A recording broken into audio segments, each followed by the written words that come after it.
Hai, saya Aris Kurniawan dan di sini saya akan memaparkan 25 teori komunikasi. Teori behaviorisme mencakup semua perilaku, termasuk balasan atau respon terhadap suatu rangsangan atau stimulus.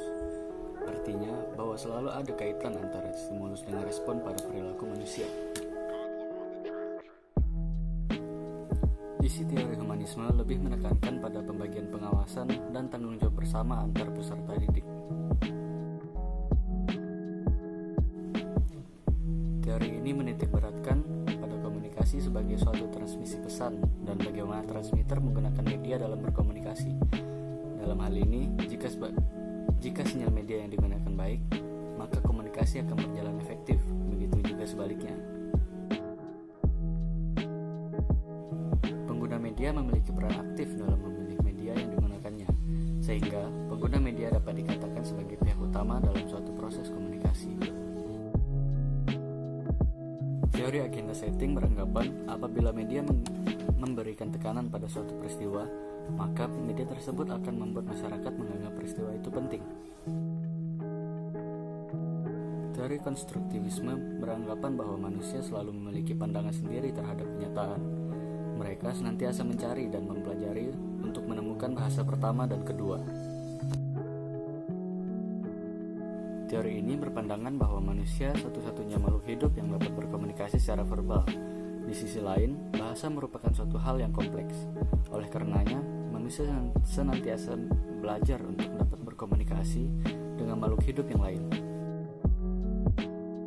Teori sibernetik merupakan suatu sistem pengontrol yang didasarkan pada komunikasi antara sistem dengan lingkungan dan antar sistem itu sendiri. Teori kognitivisme mengedepankan proses belajar dibandingkan dengan hasil proses itu sendiri. Belajar tidak hanya sekedar melibatkan hubungan antara stimulus dan respon, tetapi juga melibatkan proses berpikir yang kompleks. Fokus dari teori ini terletak pada kondisi struktural yang ada di masyarakat. Fokus ini sangat cenderung mudah untuk dipengaruhi oleh media massa. Teori ini dapat disematkan pada komunitas masyarakat modern, di mana pada masyarakat modern, media massa dianggap sebagai suatu hal yang sangat penting dalam mencapai tujuan beberapa proses. Inokulasi dapat pula disebut sebagai suntikan yang mengambil analogi pada ilmu medis. Ibaratkan orang yang tidak siap menahan penyakit, maka dia harus disuntikan vaksin untuk memperkuat daya tahan tubuhnya.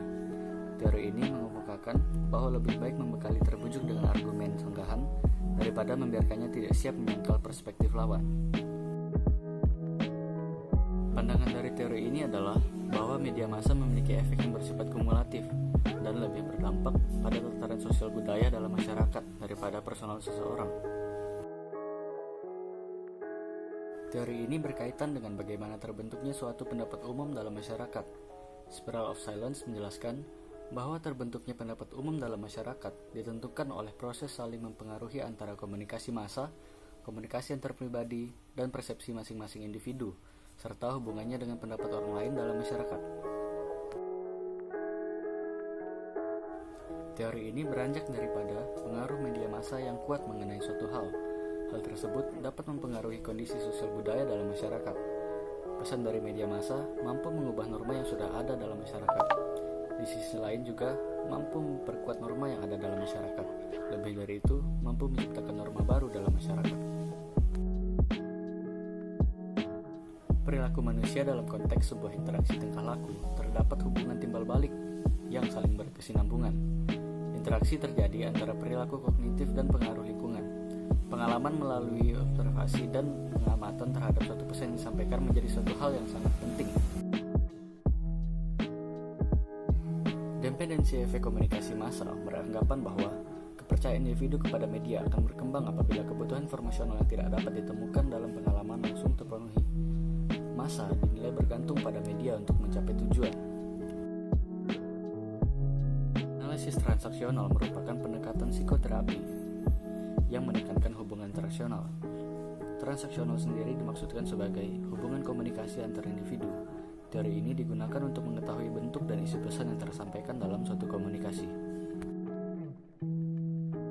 Teori pengharapan nilai bertujuan untuk mengetahui pengaruh penggunaan media terhadap massa dinilai dari kepentingan penggunaannya. Sikap seseorang terhadap segmen media ditentukan dari evaluasi dan perspektif mereka terhadap media tersebut. Pemikiran struktural fungsional dipengaruhi oleh pemikiran biologis yang menganggap masyarakat yang saling berketergantungan akibat konsekuensi dari bertahan hidup. Tujuan dari teori ini adalah mencapai keteraturan sosial. Teori ini menjelaskan bagaimana suatu inovasi disampaikan melalui saluran-saluran tertentu kepada sekelompok anggota dari sistem sosial.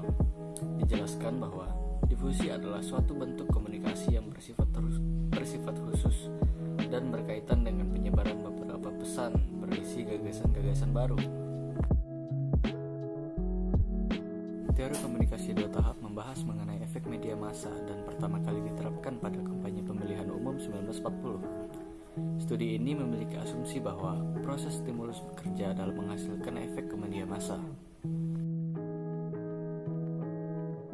Teori komunikasi administrasi adalah proses penyampaian pesan yang dilakukan secara timbal balik antar anggota. Teori ini dimaksudkan dengan tujuan untuk menumbuhkan rasa saling pengertian dalam rangka mencapai tujuan organisasi dengan efektif dan efisien.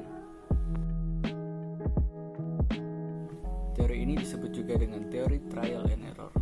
Menurut teori ini, masing-masing organisme apabila bertemu dengan situasi yang baru akan melakukan beberapa tindakan yang bersifat coba-coba secara terus-menerus.